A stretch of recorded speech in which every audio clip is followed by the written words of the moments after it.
আহা গো, জীবনে এত কিছু খাইছি অথচ এই ভর্তা খাই নাই। এত সাধারণ একটা জিনিস যে অসাধারণ।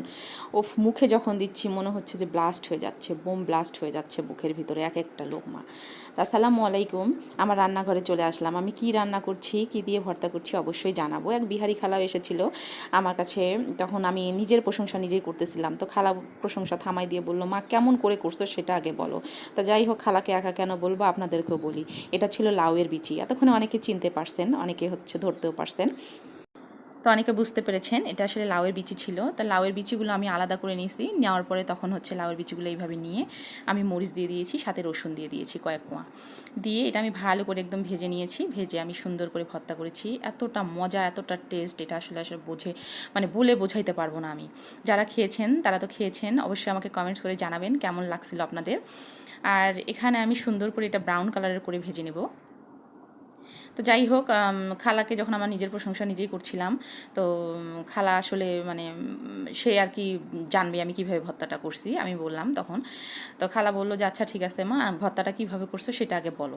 তখন খালাকে বললাম আমি এইভাবে এইভাবে করছি। তাই এইভাবে এই যে আমার লাউয়ের বিচিগুলো একদম হয়ে গেছে ব্রাউন কালারের, তো এইভাবে আমি তুলে নিব। আর দরকার নেই এটা ভাজা, বেশি ভাজলে এটা তিতা করবে। এতটা মজা হয়েছে, এতটা মজা হয়েছে, মনে হচ্ছে যে মুখের মধ্যে যখনই দিচ্ছি তখনই একেবারে শান্তি। তো যাই হোক, এখানে হচ্ছে অপ্রয়োজনীয় জিনিস কিছু এভাবে অনেকে ফেলে দেয়। লাউয়ের হচ্ছে দুঃখিত, লাউ না, এটা হচ্ছে পটলের সাল আর হচ্ছে আলুর সাল অনেকে ফেলে দেয়। আমি নিজেও ফেলে দেই।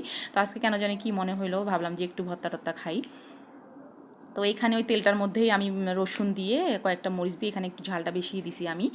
আর এখানে দিয়ে একটু পানি দিয়ে সুন্দর করে হচ্ছে সিদ্ধ করে নিছি। এটা ঢাকনা দিয়ে বারবার একটু তুলে নিচ্ছিলাম, নেড়ে চেড়ে নিচ্ছিলাম, কারণ যদি নিচে লেগে যায় তখন আবার সমস্যা হবে। তো এখানে আবার ঢাকনা দিলাম, ঢাকনা দিয়ে তখন আবার একটু সুন্দর করে নেড়ে চেড়ে দিচ্ছি যেন নিচে না লাগে। তো এই তো আমার লাউ ছালগুলো হয়ে গেছে, ওটা আমি বন্ধ করে দিছি। দেওয়ার পরে এখানে আমি যে পটলের ছালটা হয়ে গেছে, এখানে লাউয়ের বিচিটা আমি ব্লেন্ডারে নিয়ে নিলাম। নিয়ে এখানে একটু কাঁচা পেঁয়াজ আর একটু লবণ দিয়ে তখন হচ্ছে আমি এটা ব্লেন্ড করে নিয়ে আসছি। এই যে আমার এটা হয়ে গেছে। আর এখানে আবার ওই যে পটলের ছালটা আলুর ছালটা দিয়ে তখন আবার ব্লেন্ডারে ব্লেন্ড করে নিলাম। নেওয়ার পরে যে দেখাচ্ছি আপনাদেরকে, এই যে এতটা মজা, এতটা টেস্ট হয়েছে বলে বুঝাইতে পারবো না। অবশ্যই কিন্তু করে খাবেন একবার হইলো, আর জানাবেন কেমন হয়েছে কমেন্ট বক্সে। তো এই পর্যন্ত, আল্লাহ হাফেজ, আসসালামু আলাইকুম।